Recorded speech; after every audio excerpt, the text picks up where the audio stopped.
nga po, pagdating sa kainan, nangunguna si Christine. Ayan. Ayan nga po, random cooking po tayo ngayon ng seafoods. At magluluto po ako ngayon ng buttered seafoods.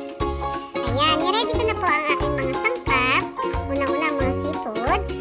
Nag-ready po ako ng sibuyas, bawang, siling haba, siling pula, lemon, at 2 pirasong kamote.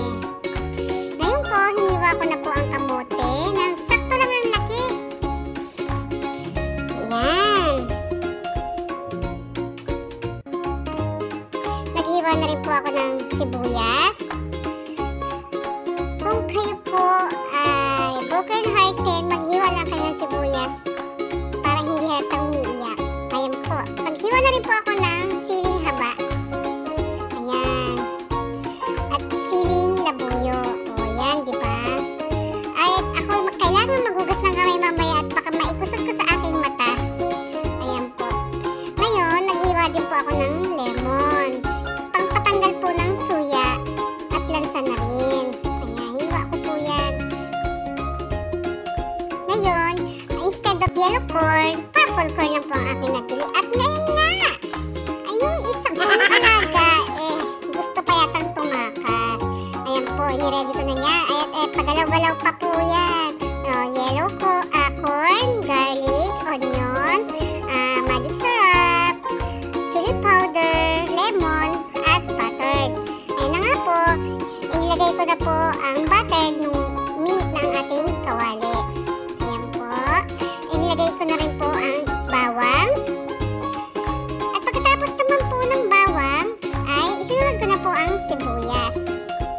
O, diba? Gisa-gisa. Gisa-gisa. Nilagyan ko na rin po ng siling haba at siling laboy. Pinagsabay ko na eh. Ganun din po yan. Maluluto din. Nilagyan ko po ng magic syrup, ng chili powder. Ayan. At ako po hinalo-halo. Nilagyan ko rin po yan ng gochujang. Chili paste po yan. In English yan. At pagkatapos po, hinalo-halo ko. At inilagay ko na po ang aking mga alaga. Ayan. Sila po ay pagalaw-galaw pa. Ako ay natatakot maglinis po niyan at baka ako'y maipit. Ayan. Pagkatapos po, hinalo-halo ko po. O, ayan. Sinunod ko na po ang shrimp at ang pusit. Ayan.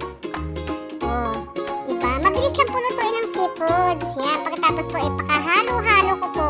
Halo-halo hanggang sa sila ay mahilo. At isinunod ko na po ang Sprite. Yan. Para po manunok nila ang Sprite.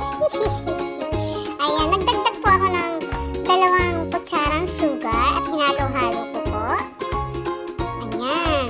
At ngayon, nilagay ko na po ang ating mais at ang kamote.